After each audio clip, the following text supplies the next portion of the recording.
Hi, my name is Zoe. I'm the founder of Pickford Media, and today I'm giving you 7 tips to getting started with video, a DIY video studio in your own home for free. Got a couple of things that are around $20, but a free DIY video studio. So you can get going with video in your own home, like I've got going just here. This is where I do my work.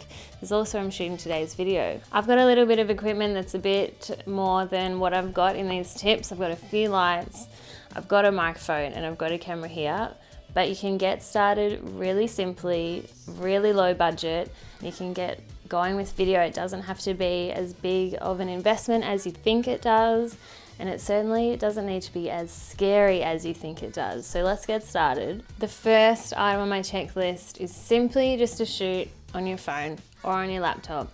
We've all got a phone or a laptop. And in the last few years, the picture quality of phones especially have gone up so dramatically that shooting on your phone, it doesn't have to look blurry. It doesn't have to seem like you've got low production values. You can get a really nice image. I'm going to talk about a few other tips to really get the most out of using your phone or a laptop to shoot your video on. So now that you've got your phone or laptop ready, what we want to make sure we do is shoot horizontally. A few years ago that would have been gospel. It's a little bit different now with Facebook because you can get away with vertical, but know what platform you're using the video on. If it is for Facebook, that's okay. I'll let you get away with vertical. Anything else, YouTube or for your website, shoot it horizontally. So in terms of landscape, but also in terms of keeping it upright. Any kind of strange angles, you're going to look a little bit odd. The same thing with the laptop. When we work, it's not always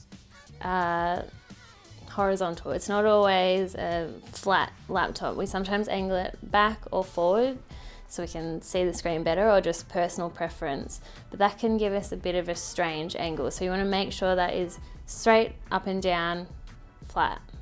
My next tip, and this goes for whether you have a camera, your phone, whatever it is to make sure you're putting it up at eye level.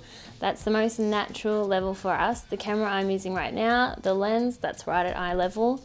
Same thing with the laptop. So you might want to raise it, something like I've got behind me, it's already raised. You can, stack it up on a pile of books. You could invest in a little tripod like this one to put your phone in, put that on your desk, and that's almost exactly the right height. Something like this you can get on eBay really, really cheaply. It's not quite a free video studio, but it's very close to it.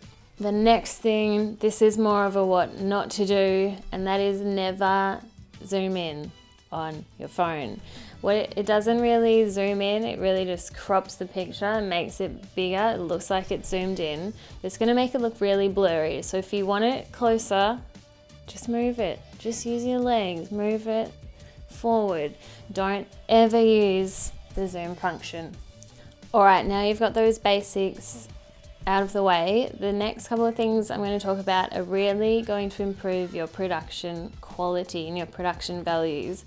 And those are sound and light. I have people ask me all the time what's going to make the biggest improvement to their videos. My answer is always invest in a microphone and get your lighting sorted out.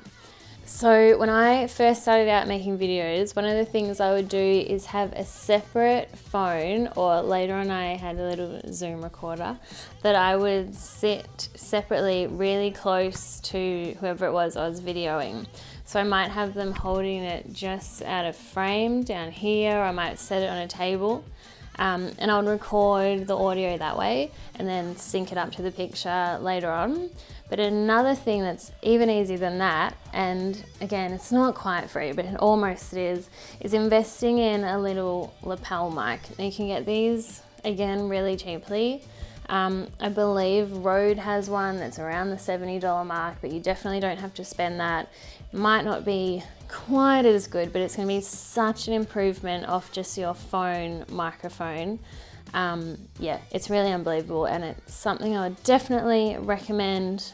The next tip relates to sound as well, and that is bringing things into your space that's going to stop echo. So it's things like couches, pillows, rugs. That's really going to help kind of deaden the sound so it's not bouncing all around off bare walls if you have them. And that again, it's really going to improve the quality of your sound, and it's really going to make your video that much better. My final tip, and that is probably the biggest thing, I think, save the best for last, and that's lighting. And my biggest tip, just use natural lighting. Sit in front of a window, have the natural light on your face. It's going to be the most flattering. It's just going to look the nicest. You're not going to have to worry about big shadows in the background.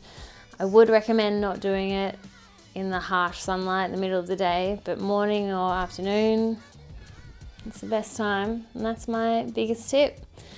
So there's my little checklist of things for your own studio, as close to free as I could possibly make it. I am going to link this checklist so you can download it. That'll be linked below, but otherwise, thank you so much for watching. Subscribe if you liked it. We're going to have more these types of videos coming out. So thank you very much for watching. I'm fine. I love being on camera. This is what I do. Having a good time. Hi, my name's Zoe and I'm the founder of Pickford Media. And I just bumped the mic. Could you give it down?